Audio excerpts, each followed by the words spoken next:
लेकिन इस देश में बुद्ध की शिक्षा को भी धूमिल करने का काम किया जा रहा है। हमें सोचने और विचार करने की जरूरत है। हमें यह विचार करने की जरूरत है कि आज ये देश कहाँ जा रहा है। ये बुद्ध का देश, ये बुद्ध की शिक्षा आज इस देश में धूमिल की जा रही है, उसे बर्बाद किया जा रहा है, उसे नष्ट किया जा रहा है, उसे मिलावट किया जा रहा है। हमें यह विचार और मंथन करने की जरूरत है। परम पूज्य बोधिसत्व डॉक्टर बाबा साहब अम्बेडकर जी ने जब संविधान लिखा तो इस देश के हर नागरिक को ध्यान में रख करके लिखा, चाहे वो अनुसूचित जाति के लोग हो, चाहे अनुसूचित जनजाति के लोग हो, आदिवासी भाई हो, चाहे इस देश में पिछड़ी जाति के लोग हो, चाहे अल्पसंख्यक हो, चाहे मुस्लिम हो, ईसाई हो, सिख हो, जैन हो, हर वर्ग के लोगों के लिए बाबा साहब अम्बेडकर जी ने यह ध्यान दिया। केवल इन्हीं लोगों को ही नहीं, इस देश में ब्राह्मण को भी, क्षत्रिय को भी, वैश्य को भी, उच्च वर्ग के लोगों को भी और पूरे देश की हर वर्ग की महिलाओं को भी ध्यान में रख करके बाबा साहब ने संविधान लिखा। और इस संविधान की वजह से आज ये जो चीज है, आज जो चीज हमें मिल रही है, ये उसी संविधान की देन। हमें ये गर्व होता है कि ये देश संविधान से चलता है, लेकिन इस देश में आज धर्मनिरपेक्ष राष्ट्र को खत्म करके किसी एक धर्म का राष्ट्र बनाने की बात होगी। हमें ये विचार करना होगा, क्या ये देश एक धर्म के हिसाब से चल सकता है? नहीं चल सकता। क्यों नहीं चल सकता? क्योंकि ये देश ऐसे संतों, गुरुओं, महापुरुषों की शिक्षाओं से चल रहा है जो बंधुत्व को बताता है, मैत्री को बताता है, करुणा को बताता है, समता को बताता है, भाईचारे को बताता है, समानता को बढ़ावा देता है। ऐसे संतों, गुरुओं, महापुरुषों की विचारधारा का ये देश। इसलिए हमें धर्मनिरपेक्ष राष्ट्र, जो बाबा साहब अम्बेडकर जी ने इस देश के सभी धर्मों को समान रूप से आगे बढ़ने की स्वतंत्रता और अपने विचारधारा को प्रचार प्रसार करने की जो स्वतंत्रता प्रदान किया है, उसे हमें आगे बढ़ाने का काम करना चाहिए। हमें संविधान की रक्षा सुरक्षा करने का काम करना चाहिए। हम संविधान को लागू करने के बजाय हम संविधान को नष्ट करने में लगे हुए हैं। इसलिए हम लोगों को ये विचार करना होगा कि आज से 70 साल तक जिन लोगों ने भी इस देश में शासन और सत्ता को संभालने का काम किया, उन लोगों ने इस देश के संविधान को लागू करने का काम नहीं किया। यदि इस देश का संविधान को वो सही तरीके से लागू किए होते तो आज ये स्थिति नहीं आती। आज इस देश में आज आप देख सकते हो भ्रष्टाचार बढ़ गया है। आज ईडी का छापा जहां तहां लग रहा है, जिसकी सरकार है उसी के ऊपर छापा मार रहा है, जिसके विधायक है सरकार में उसी के ऊपर ईडी का छापा लग रहा है। ये सोचने और बात है, ये विचार करने की बात है। आज ये देश कहाँ जा रहा है, किस ओर जा रहा है? जिसका केंद्र में सरकार है, उनके साथ में रहने वाले लोगों का इस देश में भ्रष्टाचार बढ़ते जा रहा है। इस देश में आज भ्रष्टाचार के साथ साथ महंगाई बढ़ते जा रही है। आज लोगों के खाने के लिए तंगी आ गई, लोगों के पास खाने के लिए दाने नहीं। आज आपको बोल रहे हैं कि ये जो चावल मिल रहा है 2 रुपए किलो, 3 रुपए किलो, एक व्यक्ति के पीछे में 5 किलो चावल मिलेगा।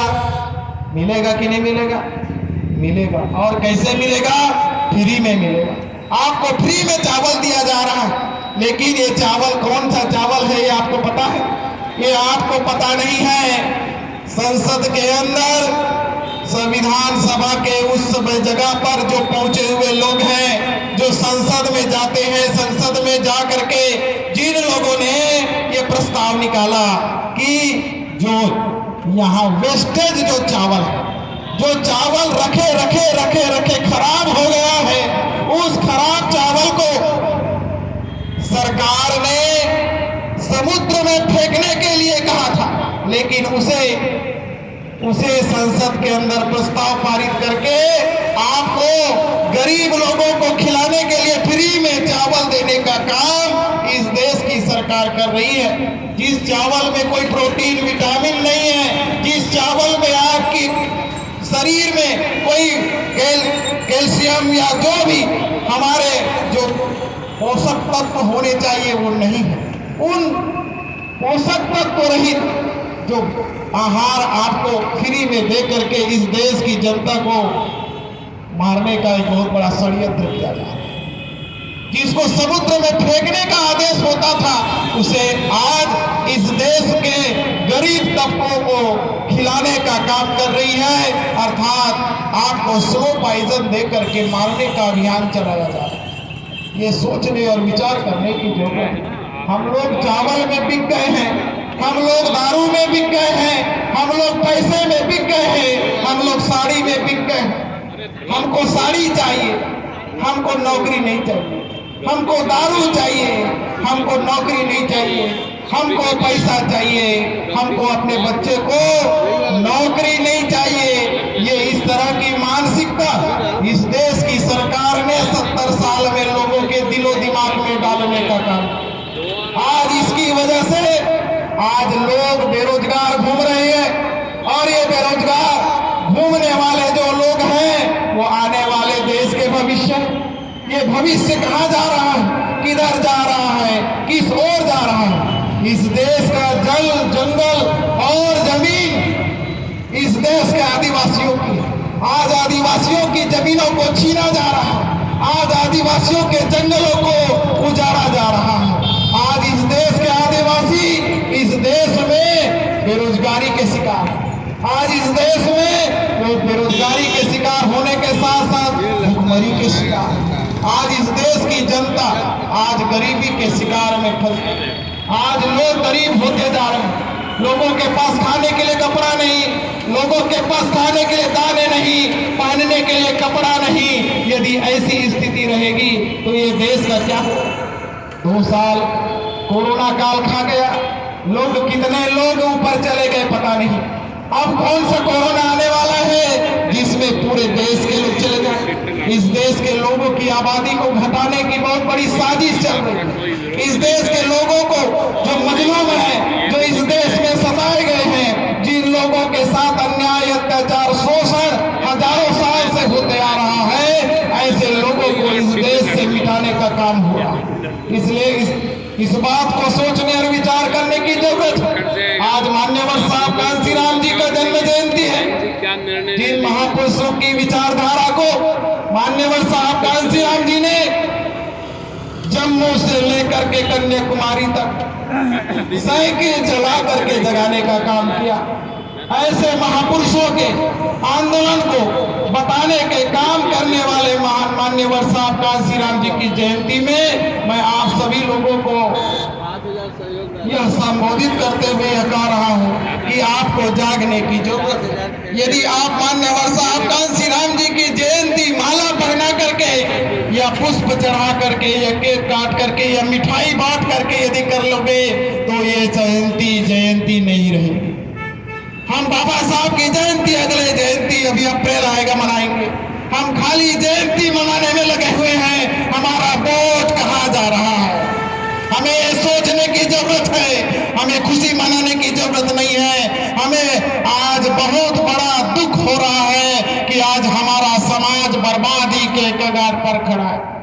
आज हमारा समाज का मतलब कोई एक जाति नहीं। यदि कोई जय भीम बोल देता है तो जय भीम का समाज, यदि कोई जय सतनाम बोल देता है तो सतनामी समाज। भाइयों बहनों, ये बात समझ लो, इस बात को अच्छे से समझ लो। हम लोग अल्पसंख्यक बनाए जा रहे हैं। इस देश में हम लोगों को अल्पसंख्यक बनाने का काम हो रहा है। बाबा साहब अम्बेडकर ने हमको बहुसंख्यक बनाने का काम किया। बाबा साहब अम्बेडकर जी ने हमें बहुसंख्यक बनाने का काम किया।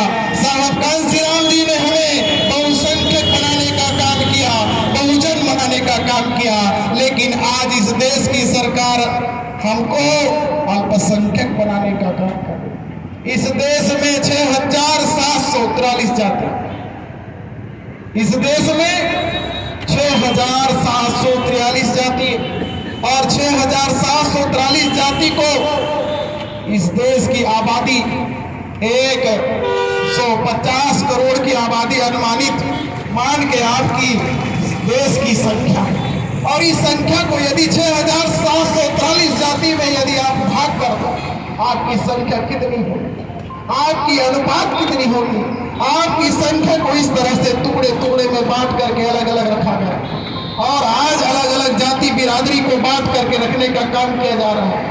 एक जाति के ऊपर अन्याय अत्याचार हो रहा है तो दूसरी जाति का आदमी चुपचाप बैठा हुआ है, दूसरी जाति का आदमी के ऊपर अन्याय अत्याचार हो रहा है तो तीसरी जाति का आदमी चुपचाप देख रहा है। इस तरह से एक के ऊपर एक, एक के ऊपर एक, एक के ऊपर एक अन्याय अत्याचार और शोषण हो रहा है, लेकिन ये समाज में एकता नहीं बन पा रही है। क्यों नहीं बन पा रही है? क्योंकि इस देश में जाति व्यवस्था को लाया जा रहा है। इस देश में जाति व्यवस्था यदि बढ़ेगी तो इस देश का सत्यानाश होने वाला है।